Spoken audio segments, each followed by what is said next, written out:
On behalf of Dan Clor and myself, Don T. Pena, aka Producer Don, and all of us here at the American Warrior Festival podcast, this episode is dedicated to the memory of the 13 brave service members who we lost in Afghanistan. It is because of your strength, courage, and sacrifice that we are able to do this show.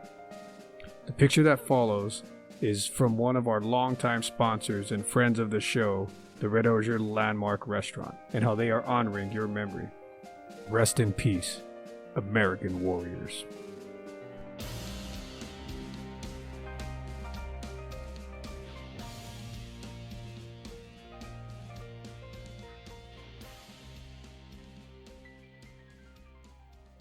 Welcome to the American Warrior Festival podcast, a celebration of our troops, veterans, and American way of life.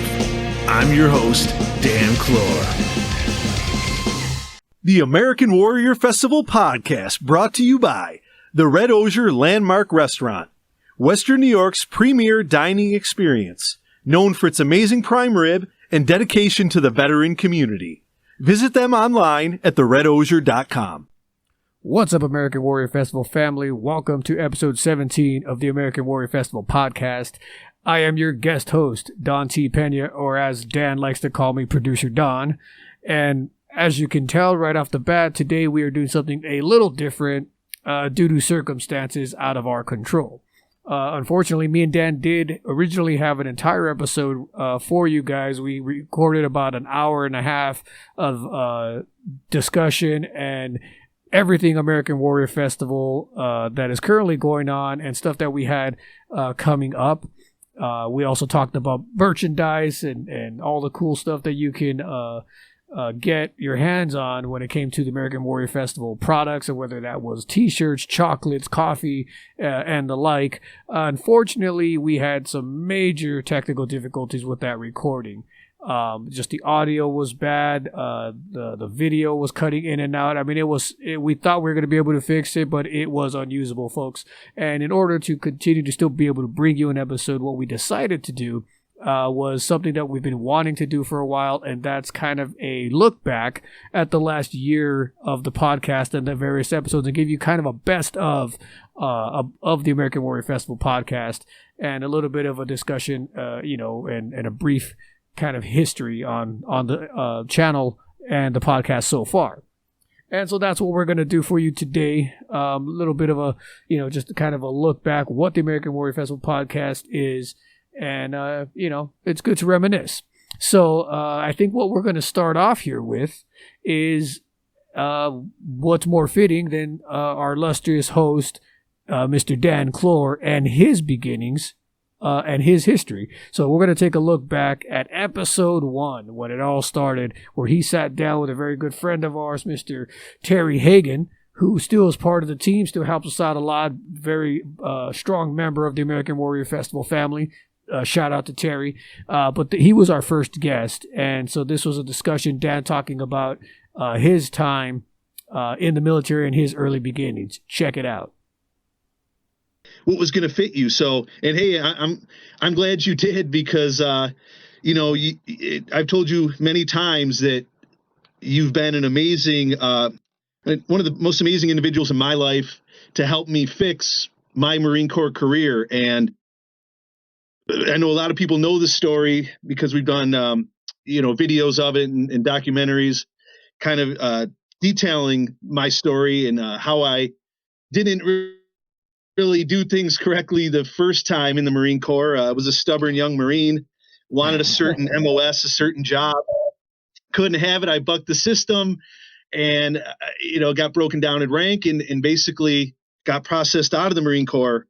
And, after a couple years, I just remember it started eating away at me. I just started thinking about it. I was like, man, what the hell happened? Here we are. And I mean, I knew I was in music full time.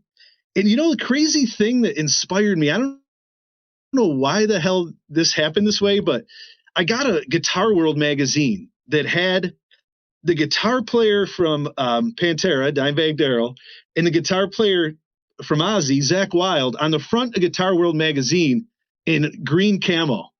They're just dressed up like. And I don't know if it just the seed hit me in the forehead. Like, get these great guitar players, and they never served, but here they are in camo, and it just motivated me to say, and I'm the type of guy that once I get something in my head, man, I have to push it all the way. So I remember calling prior service recruiters in the Marine Corps, and they found out my reenlistment code at first, and they were like, RE4, are you kidding me? Click. And so I tried everything, and no one wanted to talk to me. I'm like, I'm in good shape. I'm still young. I have things to offer. Look at my record before I got processed out. So I did end up doing the 1 year in the Army and got my honorable discharge. And the Marine Corps still would not talk to me. So fast forward to New Year's Eve, 2004. I'm in my hometown of Leroy, New York, and kind of down on my luck a little bit. And I said, well, something led me to the country club on the golf course. And I'm like, you know what? Let me go out there and just hang out with some friends and see what's going on. And Terry, we run into each other. Hadn't seen you in how long at that point? Probably since I left high school. Yeah, at least safe to say a decade, right? Or no, more than that, probably 13, 14 years. Yeah. And I graduated in 89, so like 14 years or so. Yeah, and I remember the first word, besides saying, "Hey, what's up, man? How you doing?" The first words were, "Hey, how come you're not in the fight?" I'll always remember that. Remember you saying those words to me? "Hey, how come you're not in the fight?" Yeah, and I told you my story. And I remember you saying, "I think we need a few more beers." And we went and got a few more beers. Yeah, that's right. And now let's tell the people what your position was at that point in your career where you were able to move mountains for me. Well, this is another one of those things where things happen in life and you find yourself in a certain position, and nothing that you actually planned or wanted, but at the end of the day, you're there. So I was at Camp Pendleton, and in the Marine Corps, here's another kind of adversity kind of thing. But when I went through the basic school after the Naval Academy, I ended up getting one of the things for an MOS position that I never would have even thought of or even wanted, which was mortar transportation. So I just had spent an arduous 4 years at the academy, and now I go to the basic school, and I was one of these what's called, they divide the class into thirds. So if you're on the top of any third, you pretty much get what you want, right? But if you're on the bottom of the third, then you pretty much left the scraps. Well, that happened to me. On Friday, I was the top guy of the second third. On Saturday, they did remedial land navigation, and some of the lieutenants actually, because of their scores, it actually bumped me up like 2 spots. So on Monday, when we did service selection, I was the second guy from the bottom of the top third. So I made the top third, but you had your choice of adjutant or mortar transportation. Which one do you want, Lieutenant? And that was it. There wasn't any like negotiation of MOSs or any kind of backdoor deals. Whatever was left is what your choice was. So I could relate to your story, Dan. I mean, I'm saying that because I can relate to your story that you didn't get what you wanted, when you went first into the Marine Corps. And I've filled the position of an adjutant. I was in Okinawa, Japan for 3 years with 3rd Marine Division. I ended up spending some time as an adjutant one summer, and that was one of the hardest jobs I've ever had, I think, But okay, so fast forward, I go to graduate school and end up doing my payback tour at a place called the Marine Corps Tactical Systems Support Activity. So I get a graduate degree in IT and everything, and I do my payback tour. And then I really wanted to stay at Camp Pendleton. And go back out to the fleet. At this time, we're talking like 2002 now. So, Iraq was just starting to heat up and stuff like that. So I wanted to get out to the fleet and so forth. And then I couldn't stay in Southern California. I mean, I could have gone to Camp Lejeune or something like that, but I really wanted to stay in Southern California. So the only position left for me at that time was down at what's called 12th Marine Corps District. Which is on recruiting duty. So I was filling a logistics officer's bill at the time that I saw you on New Year's. And so I wasn't like an active duty recruiter. I don't want to, taking anything away from the recruiters that were out there busting their butts, and all the officers that were, on a daily basis were being beaten down for making numbers and stuff like that. So I was the logistics officer. So I supported the recruiters with facilities and vehicles and phones and stuff like that, and furniture. So I found myself there, not really wanting to be there, but I tried to do my best with what was given to me, and that was it. But in the process, I got to know all the prior service recruiters, because at that time, they ended up falling underneath the Marine Corps Recruiting Command, and I had to help them out with all the different facilities that they had across the 12 Western states. So I knew all those guys, and it just happened to be at the right time, the right place when I ran into you, which was, for me, on that New Year's Eve night was just a last minute decision to actually even go there. I was with my brother and stuff like that. And so we weren't even expecting to hang out there, for New Year's. But I think it was one of the few places open, and it seemed to be a good place. So I'm really glad I ran into you there. But it's just one of those, other pieces of fate, that happen to you during life, that you just happen to find yourself at the right place at the right time. And I had the right connections at the time, and I knew the people well enough. So when I heard your story, it's like, hey, I might be able to help you. So at least get you in touch with the right prior service recruiter command, and be able to at least provide, written letters of, of endorsement and recommendations and stuff like that. So I'm glad it all worked out. It was certainly just one of those things that was just kind of a fluke. But I knew that night, though, Dan, that, if you could not get back into the Marine Corps, it would always be like this gray cloud, over you, that absolutely the biggest regret of my life. It was at that point. And I just remember just saying, I want this really bad. I'll go to Iraq tomorrow. And you said, hey, let's have a good time the rest of the night. And when we both get back to California, let's touch base. Here's my number. Get a hold of me, and we'll get the process moving. And I remember that. I remember getting back to California and calling you right away, and you're like, basically, son of a bitch, man, here we are. All right. And you told me exactly what I needed to do. I wrote a letter and put my heart and soul and passion into it. How I need this, I want this, and I'll do anything to fix my Marine Corps career and make it right. It was just anything, it was all I wanted at that moment. And you got the process going. I think you brought some other fellow officers on board to help out with it. I remember we have, I think, a few Marines back in this area, like Hicks and Ball here, and a few others that helped out. And I remember it went all the way up. Now the prior service recruiter did tell me that it went all the way up the chain of command there at Headquarters Marine Corps. And maybe you can clarify this, but I think it went to a colonel's desk and maybe initially got rejected, but then a sergeant major maybe overturned it and said, hey, look at this unit. This Marine at one time was, doing really good things, and he's still young, and he could do the job. And most importantly to the unit, we need bodies and numbers.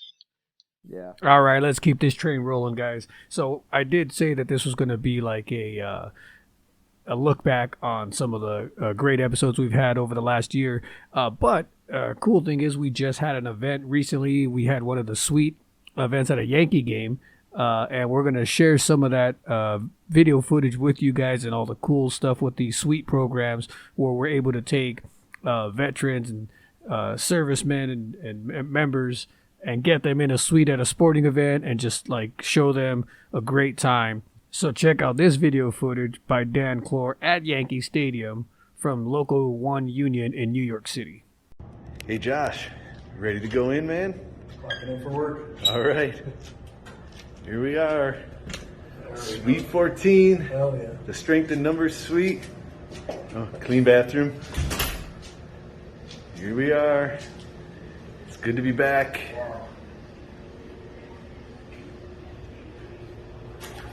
Back home. Yes. Oh, dude.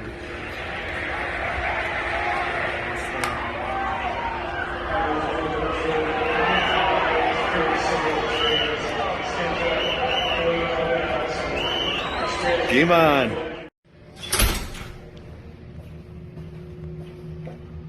Babe working out. Pretty cool bathroom image.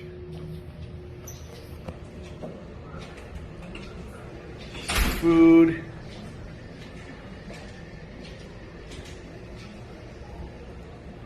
What do we have in here? Oh, some beers. Sodas. Ice, waters.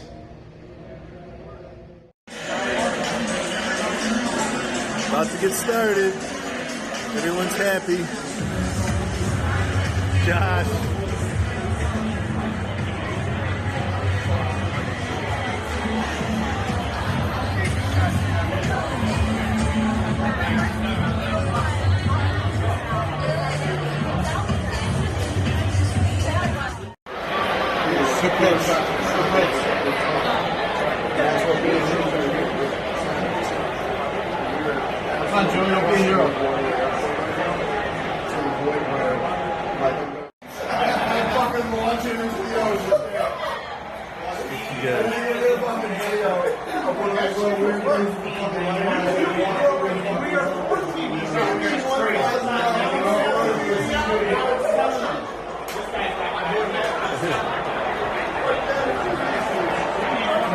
How you doing, Chris Shotino? I just want to give a big thank you to the Warrior Brotherhood. I really appreciate you guys. The game's awesome. We're winning already, man.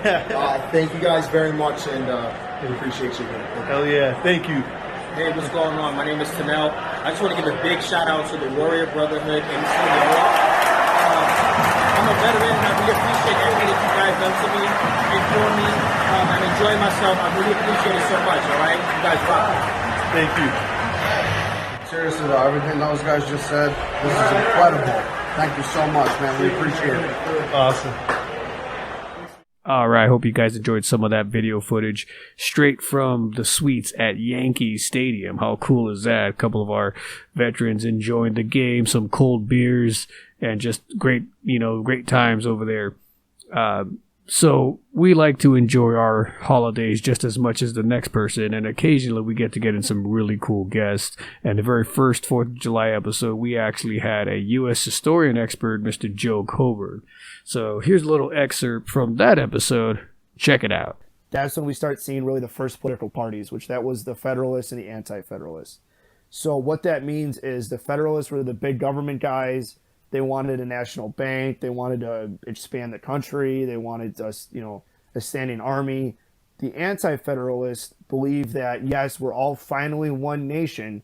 We're not individual colonies anymore, but we still can't have a standing army. We shouldn't have a bigger country, and we shouldn't expand. Now, what's ironic is, as most people know, is that Thomas Jefferson was the president that signed for the Louisiana Purchase. And when he was attacked for that, being like, dude, you just went against everything you've campaigned on. His answer was just that he truly felt that was what was better for the nation, and that he had to put his own viewpoints aside in order to do this. And then also what's funny is at that time, because the Bill of Rights was so new and the Constitution was so new, no one said the president could do that, but no one said that he couldn't do that, but no one really told him he could do that either. He just kind of did it. And then afterwards they're like, is a president even allowed to do that? Like, is that like, what do we do in this situation, right? Our country just like tripled in size overnight. Like, what's happening right now? But and also what's also really cool, and that's what I talk about. I'm not a religious guy, but it's almost like a divine providence thing. Is that both John Adams and Thomas Jefferson died 50 years to the day from the signing of the Declaration of Independence. Both of them died July 4th, 1826. Wow. So that is that gives me almost chills. When I first read that, I'm like, that's amazing. I don't know. I don't know about John Adams, what his final days were. I just haven't looked into what his final days were like. But Thomas Jefferson, he was holding out for that. He knew that his days were numbered. He was in and out of consciousness the last couple of days. He was really struggling and having a hard time. And then they said that when he would come back to in the days leading up, he would ask what day it was. And then finally, in the morning of July 4th, they said it's July 4th, like you made it, and then he passed shortly after. So it was awesome. Pretty obvious that he was holding on. You know what I mean? Like he really wanted to see that. Now, one of the big he's credited as a founding father, but not as much as he should be. And there's a lot of people, if you haven't studied history, might not have even heard of him, was Thomas Paine. And that's did he write the manifesto? Or was that him? No, so what he wrote was Common Sense. Oh, right, that's right. Yep, that's right. Yep. So he wrote some other pamphlets too, but he wrote Common Sense, and he also he wrote Common Sense. That was the first one, and then he wrote The American Crisis in the later years of the Revolution. But so Thomas Paine was an interesting dude because he was England born, and then he wrote pamphlets and books about. There was an English Revolution in the early 1600s, and that's why a lot of people started coming to America. So obviously, because of we always hear about religious freedom and all that kind of stuff. And that's what kills me too. Not to get too far into the weeds, but I think this is relevant to today's climate. Is I guess politically, I consider myself a constitutionalist, and I think that's because of my love of history. But I look at the way that I see it is that the original founders of the country came here on religious freedom. And that's what kills me is a lot of people today are, they're diehard patriots. Then they bash other people's religion. And I'm like, well, how are you a patriot if you're bashing, like, whether I agree with it or not, they have a right to have their religion. This whole country is based on, if you want to believe in the flying spaghetti monster, you get to believe in the flying spaghetti monster. Right. See, I'm with you there on the Constitution, because to me, it's an amazing document. Now, especially in the early days, did we follow it the way we should? We had to improve and actually start following that. And exactly, but I always think, show me a better document create one that is better than that. I think it's an awesome blueprint for how to manage and have a society live together. And, I'm a big believer. You read through it and all the things that still stand today. It's just amazing how it's lasted. I mean, how many years now? I'm terrible at math. But yeah, since 1789. Right. Yeah. So yeah, do the math. I mean, a couple hundred years at least, right? Yeah. So so my whole point about that was that Thomas Paine was really the first one to get any popularity with outwardly expressing those kind of ideas. He expressed kind of why the English Revolution was a good thing, and then he moved to America. Now, he wrote Common Sense, and in Common Sense, he pretty much said that that was when you first start hearing the government should be working for the people, not the other way around, that people have a right to govern themselves, and anybody in a political governing position should consider that an honor, not, they're every day that they're in office or they're doing their job, they should be thinking, I'm doing this for the betterment of my constituents, not what can my constituents do for me. And that was like radical thinking at the time. That was like way out in left field for the time. And then one of the quotes that I actually wrote down here to make sure that I got it right, that this quote kind of gives me goosebumps. This is out of Common Sense. And George Washington, I'm not going to read the whole thing, but he read this quote to his troops when they were getting ready to cross the Delaware. And as we all know, the crossing the Delaware was one of the big turning points in the war, where that was something that absolutely no one thought could be done. And really, even looking back on it, it's amazing that it was done. But the quote that really sticks out to me that George Washington read to his troops was, "These are the times that try men's souls. The summer soldier and the sunshine patriot in this crisis will shrink from the service of their country." Now, he wrote that before it even looked like we were going to win. And he wrote that already talking about the Continental Army, about how this is going to be hard. Like, yes, if we don't succeed, the people that signed this Declaration of Independence are probably going to be hung for treason, along with their families, and have their stuff burnt. But if we're not willing to risk that, then it's never going to happen. We're not going to get it anyway. And that's what speaks to me, is that he was an aide de camp at one point. Thomas Paine was. In the American Crisis, he wrote about how pretty much Congress needed to start giving more funding, and about how important it was that that they got this funding, about all the stuff that we need to do if we're going to win the war. And he was really the one, kind of almost like a PR rep at the time, like rallying the troops of this is what we need. But his ideas that were in Common Sense were like literally Thomas Jefferson, along with the ideas he already had. But he wrote back and forth, or he talked to Thomas Paine and stuff like that. Like, he corresponded with Thomas Paine. Thomas Paine was really the guy that put a lot of these ideas in people's heads. And a lot of where we got the Declaration of Independence from, and that idea that we can govern ourselves, this experiment will work, that we have a right to be able to decide our own fate. Those are the ideas really of Thomas Paine, or he was the first one to put them on paper. And I think it's a shame that he's not taught more.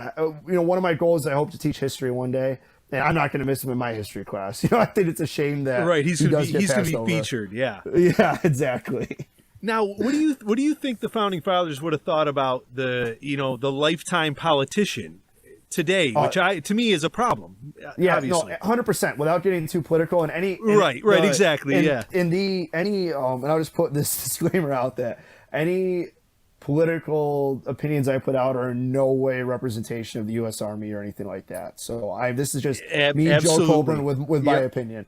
And that is, they were outwardly against it. I mean, I wrote one of my papers in college for political science. I wrote about pretty much exactly about how we need term limits in Congress, and pretty much the whole paper was geared towards the term limits for Congress. And one of the big parts was about how George Washington in particular, but almost all politicians were 100% against the career politicians. So that's the other thing too, is that at the time, there was no term limits on presidents. George Washington, there's people that speculate he could have been elected for the rest of his life. He could have been elected every 4 years for the rest of his life. And that was one of the parts of his genius, was that after 2 terms, he voluntarily did not run for re-election. No one told him he couldn't run anymore. But that was already his mindset of, no, that's not what it's supposed to be. It's time for somebody else with new ideas to take the reins so we can grow. And then that's amazing. Yeah, the foresight there. Exactly. And one of the other big hits was, there's people that speculate that John Adams and Thomas Jefferson and all they thought about running for a 3rd term, but then they were always going to be compared to Washington. Oh, so you're better than George Washington? Like, so right, George the measuring stick, right? Yeah, exactly. Like, so George Washington doesn't feel that he should be able to serve 2 terms, but you think you're better than him. You can run for a 3rd term. You know what I mean? Right. So, and that was the same, throughout, as there's multiple writings, there's multiple debates that were recorded where it was almost unanimously against career politicians at the time. And that's amazing how often that is still brought up today with the whole question of it. So yeah, I just thought I want to see what you thought about the founding fathers' opinion on that. Let's keep this train rolling, folks, and keeping 2 interesting and fascinating guests. I can't remember a more fascinating guest and story than that of Army veteran Mr. Van Booth. This is a gentleman who you might know made a cross-country trek that he called Walking for Life. Went over 3,000 miles, 3,100 miles to be exact, from Southern California all the way to Myrtle Beach, South Carolina. So quite fascinating. Just an amazing story and an amazing person. Check this out. Here's some words from Van Booth.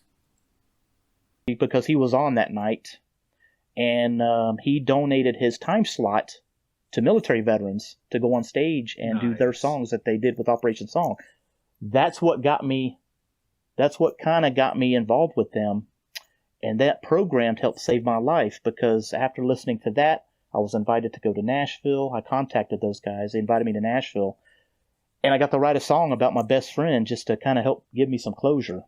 And I wrote a song about my best friend. And then I felt, I don't know, it brought me out of myself. And it was so powerful to me that I wanted to do something to give back. And that's kind of when I started thinking about doing this walk. So Van, this is a cool thing too, because a lot of your interests, besides the military, you seem to be very into music. Now, do you play as well, or have you always played? Or are you a musician? No, I used to. I used to play the violin, fiddle. Well, we call it fiddle down here. I used to play fiddle, a little bit of guitar. I did it in school a little bit, but once I got into the military, that kind of over time, it just kind of got put away. But I was always drawn to it. If anything, as a fan. I got stationed in Texas, my very first tour. And then that's I was not too far from Austin, Texas. And it's like live music. Oh, I couldn't help but be immersed in music. it was everywhere all the time. And after 3 years in Texas, then I go to Germany and just they have some great music festivals in Europe, and it just seemed like everywhere I go, it was there in my face somewhere. And but yeah, after I retired, I kind of was I'm living kind of close to Nashville. It's kind of everywhere. Even it even reaches kind of out where I'm living out here in whiskey country. Yeah, see that's what's great for us. I mean, we feel very lucky to use, live music and concerts and events are our main vehicle to reach our veteran family and our military family. So absolutely, we're very closely linked in what our passions are here together. That's why it's also great to have you on too, because there's so many great organizations out there, from ones that take veterans on nature trips and hunting trips, right. Fishing. There's absolutely scuba diving organizations, just so many different kinds of organizations out there, and that's what I love about it. Yes, and ours, we get to do it with the live music vehicle. So yes, and there's something. I mean, I always tell veterans when I talk to them, there's something for everybody. If music's not your thing, then seek out what you. When I talk to these guys that are struggling, I say, think of something that you used to enjoy, and then go find that through an organization, or try to find organizations that do, if it's rock climbing, if it's, if it's horses, or whatever it is they used to enjoy, if it's concerts. I mean, I went to so many concerts, like hundreds before I went to Iraq, but then I noticed, I didn't think about it for years, but after I went to combat, I noticed I didn't go at all anymore. I used to go to at least 50 concerts a year, and then now it's zero. After 2005, after my first tour, I didn't want to be in crowds. I didn't want to be near people or anything. I just became pretty reclusive, So that was something I knew I used to enjoy, but I didn't know if it was because I was getting older or what it was. But a lot of it was just, I didn't, it was just being around crowds. See, Van, that's a great point, because think about it too. I think when veterans go through a lot of the experiences that we go through here, it's one of those things where sometimes you can forget some of those things that you were all about when you were growing up and you were just learning about life. Right. A lot of those things kind of get pushed back. And sometimes those old friends and those old anchors are just the thing needed to get back to a healthy mindset and to want to live another day. Absolutely. Some of them are just below the surface. You just got to figure out a way to bring them back up again, Absolutely. That's a great point. So why don't we let's talk about this great walk across the country. I mean, let's talk about how you kind of got the wild hair there to kind of grab that idea and run with it and actually do it. I mean, it's such an amazing feat to walk across the country. And what's perfect too is, what we decided to call this episode in honor of you, Van, is just one foot in front of the other. And we feel, I remember in the Marine Corps when, you're on one of those big humps and the skin's starting to fall off your feet and the pack gets heavier. Absolutely. Yes. They just say, gents, it really is an easy concept. Just keep putting one foot in front of the other. And that's it. Just keep stepping it out, one at a time, right? It's mental. Keep going. Absolutely. Keep going. Yeah. Keep try to stay off the meat wagon, right? You don't want to be ended up in the meat wagon. And that's right. So, so when you think about it, it's a great metaphor for anyone in life that maybe they have an obstacle and they're like, how the hell am I going to tackle this mountain or this objective? And it just starts with that first step. So let's lead off into that and talk about your big walk. So it would have been early 2018, about March. I got to thinking, after I'd just come off this big high and I was starting to write these songs with all these other veterans and songwriters.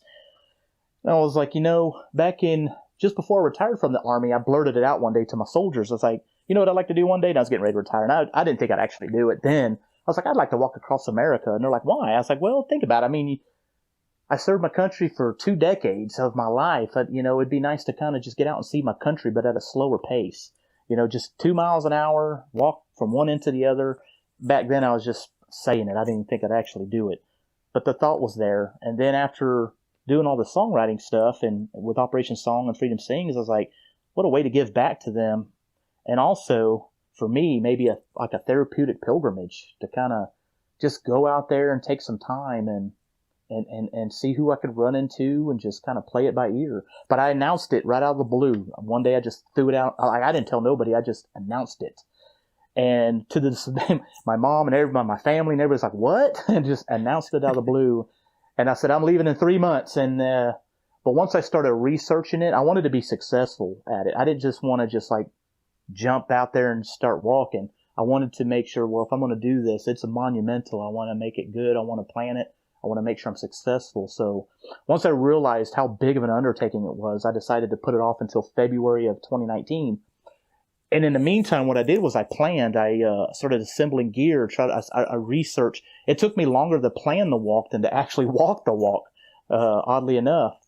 And I assembled gear. I knew I couldn't carry a rucksack anymore. I did for 20 years in the Army as a grunt, and my back and knees are just tore up. So I was like, well, how am I going to do this with all my disabilities and still be able to do it? And I was like, well, I just need to do it. And so I got a cart to push all my gear in for camping, food, everything I needed, and decided, I'm going to self-fund it. I'm going to go that way. I'm really free. I can just go out there and walk. I don't have to answer to people or sponsors, or I could just go do it and take my sweet time and just do it my own way. And that's kind of how I went about it. Then I started talking to folks who actually walked across America, and the advice they gave me was profound. Some of the advice they gave me, I would have never thought of, like alternate sides of the road you walk on, because if you walk on one side of the road for so long, you'll break bones in your feet because the road slants just so much, so you put more pressure on one foot than the other. Little things like that. What type of socks, powder, all that good stuff. One thing I learned is definitely the biggest thing is keep your feet dry. But all those folks really, really were a great wealth of knowledge. And then I finally set a date, and I said, all right, February 23rd, 2019. The reason I picked February, it's all by weather. Everything, you know how it is. You served in the Marines. If you're outside walking enough, weather impacts everything. Greatly. So I was like, yeah. I don't want to walk through the desert in the heat of the summer, and I don't want to walk through South Carolina in the heat of the summer. So I had to plan literally all the way across the country by what the weather's doing at certain parts of the country. So I did route planning. I spent hours looking at satellite photos trying to pick my route, because I walked mainly on road surfaces, the sides of the shoulders of the road, because I had this big clunky cart that I had to push up and down these mountains and the Rockies and the Sierra Nevadas, and so I had to pick my roads very carefully because of the traffic, and I was trying to stay very rural and trying to find roads with road shoulders, and boy, it was a challenge. And then once you get on the ground, things change a little bit, so I had to alter my route a little bit here and there, but yeah, I ended up I kicked it off, and we had a big launch party in San Juan Capistrano, California, and then off I went. Next thing I know, I was in Palmdale, Lancaster, and then I made my way to Lake Tahoe, California, which is kind of a big jumping off place. Just great stuff from Van Booth. Again, what a fascinating story. If you guys want to check out the entire conversation, just go back into the archives and look for the Walking for Life episode. And but moving on here, obviously American Warrior Festival, our main bread and butter is music and entertainment, and we were lucky enough to have a guest on by a gentleman by the name of Mr. Tim Kosari. You all may know him from legendary film Full Metal Jacket. He was the door gunner and the famous line, get some, and he joined us on the very first episode that we did when it came to when we started adding video to the show. We moved away from the just audio stuff, and we were starting to add the video stuff.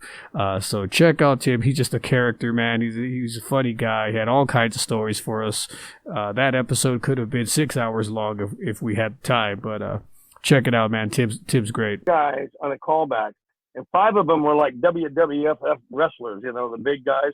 And I'd hear them yelling. They were yelling, and they were big and bad, but they didn't have the rhythm that a drill instructor has, Right. That certain rhythm. And I knew it. And I was like number 17 to go in. And after I did their dialogue, I threw in a couple of my Marine Corps real dialogue. So this is the dialogue. It's great. Listen, this is great. All right, listen up.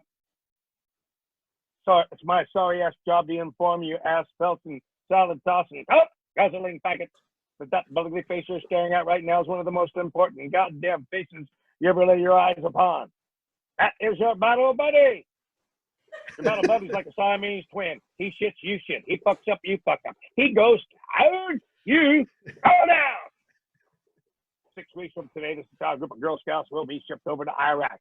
Make no mistake about it. I will rape each and every one of you before you will go. So you best pay perfect attention to every goddamn word comes out of my goddamn mouth. That's a long line. Then the guy comes up and goes, excuse me, Sergeant Phil Cole. I go, who in the hell gave you permission to rank on my formation, you flaccid little dick?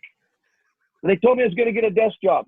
They tell everybody you're going to get a desk job, you useless twat. Yeah, but I have 8 toes. I got 4 dicks. You better fall back in line before you use one to fuck up the ass. Now move out. Buttwin. Nice. Good family content. I love it, man. Actually, very funny. You know, it's funny. It was an over-the-top show, and it was for the Army. And I played it like a Marine drill instructor, and it was perfect for what they were looking for. No funny. That's awesome, man. Now let's go backwards a little bit. Let's talk about your, service in Vietnam and joining the Marine Corps and kind of how that all played out. Well, I'm getting old, so if we want to know how old I am, 69, so it's getting old. You're looking great, man. Not for 69, I'm all right. I don't look that a little bit. In 1969, I turned 18, and at that time, you were forced by the government. There was you had to sign up for the draft. Well, they had a draft, but you had to sign up for the service. So I wanted to go down and my buddy was in the Navy, and he was a year ahead of me, and he went through the Navy, and he got in the Navy for 2 years. And I saw what it did to him, and I figured I can do anything for 2 years. I'm going to go down and join the Navy. So I went down to join the Navy. I took this test, and I got done taking the test. And the guy says, okay, son, when do you want to start your 4-year enlistment? I said, I don't want to join for 2. So that's the Army. That's the Army and the Marines is 2. The Navy and the Marine and the Air Force is 4 years. I said, my best friend's in the Navy. He's in for 2 years. He said, well, he must have flunked the test. I said, I'll flunk the test too. He said, you just passed the test. What would it be, son? I looked at my dad. I looked at this guy, and I wasn't prepared to go for 4 years. I wanted to get the 2 years in and get it out. So I walked out. I looked at the poster, 4 years Navy, big carrier in the ocean. Next one was a jet flying through the sky, Air Force, 4 years. Next one, this guy had fatigues in the ground and, with a weapon in like a jungle, Army, 2 years. Next one was a guy in fatigues in the jungle, but he had all this green stuff around his face. You could barely see his eyes. The Marines. I said, you know what? I'm going to need that camouflage. I'm going to be on the ground. I'm going to need that paint. And I walked in the room, and the guy said, what can I do for you? I said, I'm here to take the test. I said, what test? I said, the test to join. He picked up a pen. He goes, what's that? I said, a pen. He goes, you passed. Sign here. And I'm in the Marines. and that's how it rolled out, man. That's how I got in the Marine Corps. I wasn't thinking, oh, boy, I want to wait and go kill people. I wasn't one of those guys. Sure. But, I went in 124 pounds in boot camp. I was a house mouse. Wow. I was a 5th out of all the physical stuff. I could run and push ups and all that. I broke the Marine Corps sit-up record. The screenplay, The Birth of Pride, has a lot to do with what I went through in boot camp.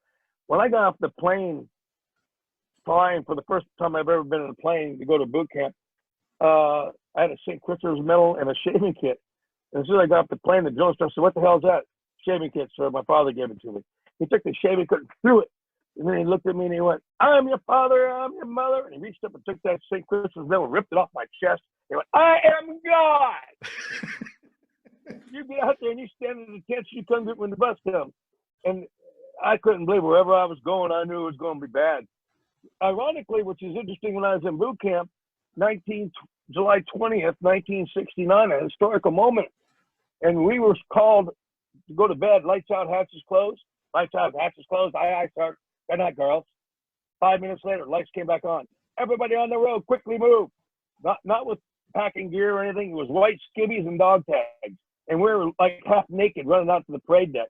And he went prayer position, and we all got down on our knees and our hands out folded like this. And he went, today is a historical day for today, and Marina set forth on the moon. Repeat after me. God bless Neil Armstrong. May he have a safe return home. We all went like this. Sir, God bless Neil Armstrong. May he have a safe return home. Aye, sir. Good night, girls. It's this much in my screenplay, and it's such a beautiful scene. Because you light it right, you know, our little bald heads, you can make those little halos on there on the lighting. It's a cool scene. And that's where I was in 1969. And then my MOS came back. You know, you take all those tests to see what you're good at. And I happen to be good at seeing I didn't need a level to see measurements. I thought everybody had that talent. What will fit in that box? So I ended up being a packaging technician. They sent me to Albany, Georgia to learn how to make styrofoam and, you know, desiccants, that stuff in the, when you have a camera or a lens that says do not eat. Well, when we packed stuff, we'd have like a big square of a desiccant. And I had to pack computers. I got to talk to a 4-star general.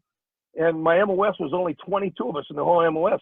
So I had a lot of power, even though I was a Lance Corporal. Then I became a Corporal E4. And I got out on my 20th birthday. I spent 13 months in Da Nang, Vietnam. And I got out on my 13th birthday. They offered me $10,000 in sergeant. And I went, bye-bye. I'm going to college and moving on. Yeah, we're done here, right? And how long total? You did the 2 years? 2 years. The 2 year Just 2 enlistment. years. Yeah. That was great, man. Getting it in and getting over with. But I did spend the full 13 months in Da Nang, which a lot of guys were getting out a lot earlier than me. You know, that pissed me off. How'd that work out? How'd they get out early? They were shitbirds, and they didn't want them there. So I said, my captain, I said, look, that makes me want to be a shitbird so I can go home and not go until I go. And that's what I had to wait until the very end.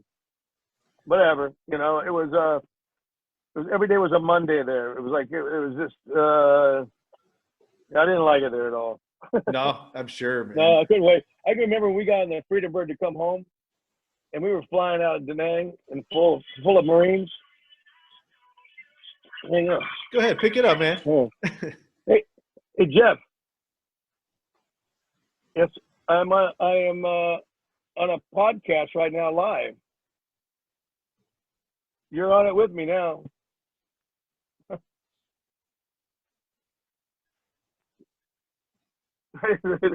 He goes, you want to tell stories? Well, that's why you can't hear, because I got my iPods on. All right, you want me to call you back? We're in the middle of a thing. Are you going to be around? I'll be around. Okay, I'll call you right back. Bye. That guy, I have an in. There's a movie coming out called. I don't know if I should talk about this. Maybe I better not. You don't want to break the news? Break the news here? No. It's not. It's not official yet. You know, and I don't. Yeah, right. I'm not allowed to be. But anyway, I got a couple of things I'm working on. So one of them is Michael Bay's got a film coming up. He's a pretty big director, and there's also a thing in West Virginia I just read for. Michael Keaton is in it, and it's called Dope Sick. It's about the OxyContin. Really? I have to play like a real rich, wealthy asshole, and it's kind of weird because I'm yelling all the time, and this guy doesn't yell, and he speaks nothing like I've ever spoken. So it was really difficult to memorize the dialogue, the way he talks, every word. Do you get approached a lot for a lot of those roles where you have to yell and be pretty intense, probably, right? You know, it's one of those things. I just looked at my demo tape the other day. I'm good at yelling, and I'm good at that intensity, but you don't see the comedy. I can do comedy. I don't get a chance, and I don't get romantic roles at all. No? But no, I've had a few, but not very many. I remember them the most. But I like what I did in this character. I don't know if I'm old enough to play the guy, but it's a real guy.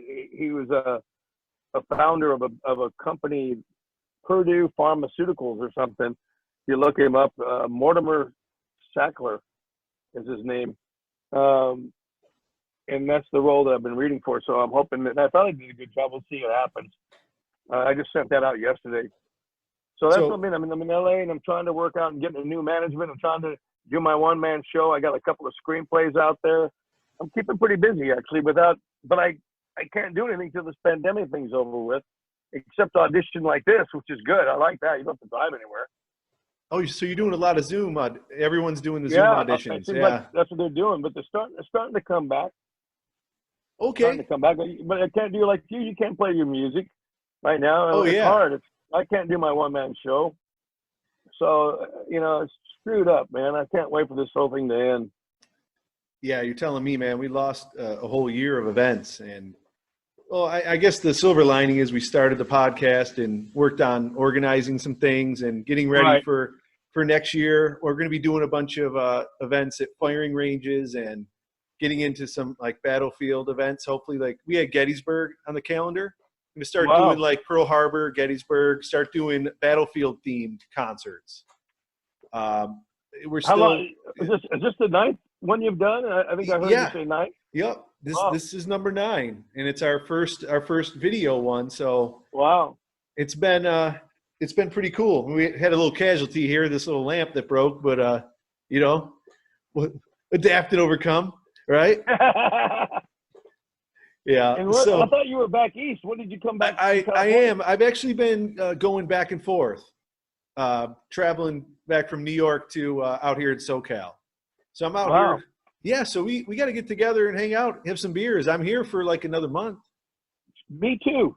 Perfect. Okay. All right. Perfect. So yeah, because you're bouncing back and forth between Vegas and LA. Yeah, in South Carolina. I've been back there. That's where my agent is now, and I was teaching kids actually back there for about a month. Oh, you still doing the acting classes? Yeah, well, it's weird because you can only teach like 8 of them, and they had to watch, whatever. I don't like teaching through the Zoom. I can teach one-on-one acting on the Zoom, but trying to teach an improv class or a bunch of kids all at once, I'm better being on hands-on. Yeah. Right there in the room with them. And teaching little 6-year-old boys, they bounce off the wall. You know what I do? I make them stand at attention. And I say at ease. And you see these little 6-year-old kids, little girls, like standing at attention. Don't look at me. Don't be itching. Don't be looking at me. And they're trying so hard. And the parents are going, this is wonderful. I should use this at home. Some discipline here with these little ones. Oh, huh? God, it's really fun to watch. How do they do? Are they able to kind of keep the ants out of the pants there? The way I look at it, every one of those classes are fun and happy, and you learn a lot about their personalities, and they learn to open up. It's like a therapy thing for them, even if they don't ever become actors. That class should be taken by every person in the world. I never used algebra, I don't think, once in my life. I'm using these listening skills and creative skills every day. And so are the kids, and some of them are very talented. A lot of fun. We do so many different ones. One's called Story. I put 4 actors on stage, and I point to one. He says, once upon a time, and he starts telling the story, and I point to somebody else. They have to continue the story. And everything in my class is yes. I don't hear the no or negative or won't, can't, don't. I stop you. Everything is yes. Everything's in a positive way. There's one where you're on stage and somebody else is your voice. When they talk, you move your mouth. Teaches you how to listen. Oh, that's cool. They're fun drills that everybody can do, 6 years old or 100. And I teach adults too, and they have more fun doing the class than the kids. So, and I thought about doing that for corporate. You think about that, when to talk, when not to talk, how to listen, how to create. Those are sales skills, big time. Oh, absolutely. That can transfer into many different aspects of life. Learn when to talk and when to shut up and listen, right? I mean, it's. Yep. I feel like I do a lot of talking. So let's talk about your most famous role, if you'd like. Why don't you go ahead and kick it off and give us your tagline, man? To get some? Didn't I tell you guys Tim was a character? Again, always hilarious and just great stories from that man.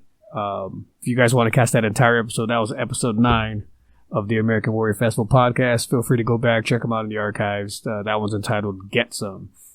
And not to be outdone by the men, the ladies of American Warrior Festival podcast have some fascinating stories and their start. So not to be outdone by the men, we have some great female American warriors that have joined us on the show. We had the retired Navy and Air Force veteran Lynn and Tara, who started with the Army and then is currently in the Air Force Reserves, if I'm not mistaken. They appeared on episode 13, and that was our Women Warriors and our Memorial Day tribute episode, episode 13. So let's hear a little bit from both Lynn and Tara. The boot camp experience and how it was for you ladies. Go ahead, Tara. But you went Army first, so yeah, you have more of a challenge, I'm sure. I'm not sure the differences. I was Navy at boot camp.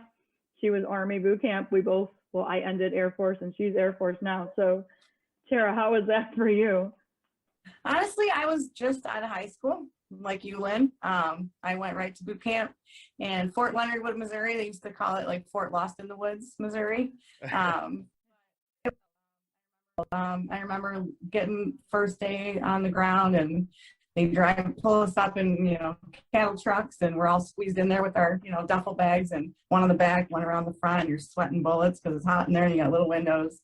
And as soon as they open the door, there's, your drill sergeants out there with their big round hats and, welcome to hell, you have no idea what's going to happen. And it was a great experience, though. I actually, as miserable as it's supposed to be, I loved every minute of it, running around, even up to our ruck march, to our, field training. I had a blast with it. So I think it's what you make of it. Nice. Now, with the Army, is there multiple different recruit depots, or is there like one or two main places for the Army? There's definitely more than one. So like infantry would go to one area. A lot of them can handle a lot of the different career fields, but there's certain ones specific, like if you're going infantry or special forces or ranger. Right. Like depending on what your job is going to be, but for the most part, yeah, most of the depots can. Cool. Now, it was cutting out there a little bit, Don, but the Marine Corps just graduated their first platoon of female Marines in San Diego, because they all the female recruits used to go to Paris Island. So that's a groundbreaking thing right there. It's pretty cool to see that now that San Diego is also training female Marines. I thought that was cool. Yes. So Lynn, how about you? I was a wimp. I was not like Tara. I was 18-year-old privileged teenage girl that just wanted to get away from mom and dad and thought that boot camp was going to be the easy way out, and I cried every day. I'm not even going to pretend like I didn't. It was awful. You're getting screamed at. You're having to PT. I didn't do any of that. I thankfully was in somewhat of shape. Now forget it. But then at the time, we were running and practicing before we had to go to basic training. But I don't think they really fully train you, to be beat down like they do when you get there, in the mind games. And I was not ready for that. So it played a toll on me. I mean, I did well. I got through it. But I was not excited. The field training was not fun for me. But I got through it. And I'll tell you, looking back, I would absolutely do it again. Of course, we're more prepared in our elder years for the mind games and for whatnot that they put you through. But I'll tell you, I would absolutely do it again. And it definitely shaped me into becoming, at the time, a good sailor that I was. And then fortunately, when I went over to the Air Force, I didn't have to go to basic training again. So I did have to do field training and a different training for my new career field, which was security forces, like Tara as well. So that was fun. We trained a lot with the Army and did a lot of tactical training through them. So it was pretty cool to see their side of the house, and they took advantage of feeling pretty badass too, if I could say that. Oh yeah, definitely. Yeah. You can let it fly. Oh, great. Yeah, they felt very, very badass. I will say it again. Training us Air Force folk, and I was one of the older people going over to training. I was training with a lot of 18-year-olds at the time because I was prior service. So that was pretty interesting. It was almost like boot camp all over again, doing the land nav and just being dropped into the middle of a field, and you got to find your way back. And we didn't have our cell phones and, GPS. We had to just figure it out using your basic compass and pencils. That was it. That's all we were given, and some peanuts, and said, see ya. We'll see you when we see ya. That was it. Good times. Now, where was your Navy basic? Where is that happening? I did it in Orlando. I'm definitely dating myself. Orlando, Florida, that base closed down a while ago, but it was hot. And we were training, they called it out on the grinder on the blacktop in 90-something. I went in August, right after high school, right after graduation. It was the soonest I could go. And we were training alongside, obviously not with, but Navy SEALs were there training. And so we're trying to keep up with them, and Lord knows we couldn't. It was awful. Nice. I like your background there. What, you got a little bar set up? Oh my God. So this is retirement, folks. Oh. This is COVID and retirement. Yeah. It. It should be gone, but the other side is supposed to be coffee and snacks. Well, there's no coffee up there.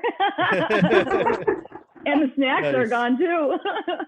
This was my COVID project. I wiped everything out and created a bar room. What else was I going to do with my time being trapped at home? Great use of space right there. Right. Yeah.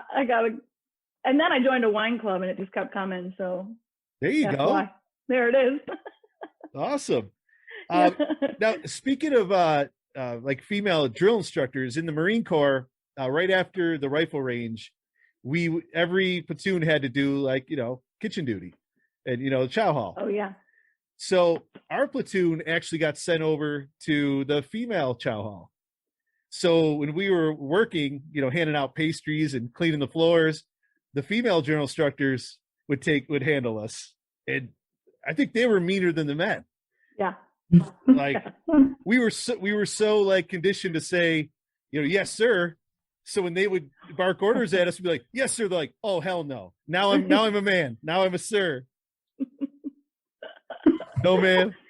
So it was just the wiring, Oh yeah, for sure. That's what I remember, like dealing with female drill instructors. They were pretty intense. So now, how about maybe some of the things that you guys, some of your favorite parts about your service and what you did and the exciting times when you were in the fleet. Whoever would like to go first? Yeah, go ahead, Tara. All right. I'd say so it's hard to say it as my favorite, but I think the most important part of my career was September 11th. I was in the Army, and that was my first time being activated to deal with any type of situation. It was before the war started in Iraq and Afghanistan. So I was 18 and down in New York City and working with police officers and search and rescue. And there was Marines, there was Army, there was Air Force, there was Navy. It was just humbling. It opened my eyes, and I think it's the reason why I still am in today. But that would be probably one of the groundbreaking moments for me that really stuck with me. But oh, sure, I can imagine. You were right down there working in Ground Zero. Yeah. Imagine that felt like pretty important work right there. So it did. It felt surreal. I still remember, because I was so young, and you watch all these movies growing up, and and part of me felt like I was in some bad action movie, because of how it looked and just the experience. But I think the connection that we made with people and the mission that we had, and just everyone coming together, all the branches, all the civilian law enforcement, everybody working together, I just fell in love, and my heart broke at the same time. But it was just a mix of emotions. Oh, I can imagine. In the camaraderie with everyone as well, the different groups all coming together for a common goal, and the weight of all of the emotions and everything. So that's amazing. Lynn, how about you? Yeah, I can't even imagine. During that time, I was serving as well, but I temporarily was reserves, going from Navy to Air Force, and I was in the Navy Reserves. And I remember just bringing up that time, going and picking up my daughter from school, thinking, what the heck? I was in uniform, and they're all asking me what's going on. I'm like, you guys know more than I do right now. You're sitting in front of a TV. I'm driving to grab my daughter and get her home because I have no idea what's happening right now. But just touching on that, I would have to say, like I said, during that time, I was fortunate to be home with family. I was on an aircraft carrier. That was tremendous with my Navy career. There's nothing more exhilarating than being up on that flight line and kind of like what Tara saying, you got that danger zone feel, and you got that adrenaline going, and you got that thrill. It was so exciting being up on there that I look back at pictures now and I'm like, I did that when I was 18, 19 years old. Holy cow. And at the time it was just doing your job. So I look back now and think, if I could go back to my 18-year-old self, how cool that would be to to really take in the moment. I feel like I didn't do that as much as I should have. And then I would say on the Air Force side, for sure, being deployed to Iraq, it was terrifying, very terrifying. I couldn't believe that this was happening after I had already 13 years under my belt in the military before I deployed, and no deployments. So there was my time to go and again, meeting the people, meeting the locals, and seeing that they're real people too. You know, you got the good guys, you got the bad guys, and we're there to help the good guys and help them have a life. And I worked with a lot of the women there, a lot of the local women, and teaching them basic trade skills. And what we take advantage of here back at home is just mind-blowing. And so being there and getting a taste of that and realizing, you know, don't take advantage of the little things, clean water, clean clothing, and the little simple things that we take advantage of back home. I would say that was probably my most memorable and my biggest takeaway from the military, for sure. And where in Iraq were you stationed? I was in Kirkuk. So I was there at the tail end. I was there 08, 09. And okay. It was a lot calmer then. I mean, we were getting rocket attacks on the daily, but they had bad aim. So I guess we were. And that's going to do it for us, folks. There you go. There's a little bit of the best of the American Warrior Festival podcast. Basically, just over a year of content videos that we've been able to put out for you, guys. And we're on episode 17. This is the 17 so far. So we're going to continue to pump these out, guys, and get them to you. Hopefully, bi-weekly. We want to still be able to get you guys 2 videos a month, no matter what happens. And hopefully, we can start to get you even more than that as time goes on. But enjoy the rest of your weekend, guys, or week. Whatever it is, and we will see you guys in about 2 weeks with another music episode. I'm Don T. Pena. For everybody at the American Warrior Festival podcast, we're out of here. The American Warrior Festival podcast, brought to you by Oliver's Candies, the creator of the American Warrior Festival Candy Bar. Oliver's Candies is proud to offer you the largest selection of award-winning chocolates made in Western New York. Visit them online at oliverscandies.com. What's going on, everybody? Don T. Penny here. Just wanted to take a minute to thank our fellow Patreon supporters and let you know that if you wanted to become a fellow supporter of our podcast, all you got to do is click on the link below that is in your show notes. Or if you're listening to this / watching this on YouTube, all you got to do is go to the video description. We will have a link to the Patreon page right there in that description as well. And that will take you to the homepage where you can see the 6 different options for our Patreon program. Feel free to browse through it, guys. Click on them, see which one best suits you, and any support, any help that you guys would offer us is much appreciated. It helps us put more content out for you and push this podcast to that next level. Once again, guys, thank you for all your support. We're going to continue to do our job. You guys have a great rest of your day. We're out. The American Warrior Festival podcast is brought to you by the Red Osier Landmark Restaurant, Oliver's Candies, Smokin' Eagle Barbecue and Brew, The Firing Pin, Orcon Industries, Ken Barrett Chevrolet Cadillac, TF Browns, One LLP, Batavia Legal Printing, Gun Track App, and AmeriHome Healthcare.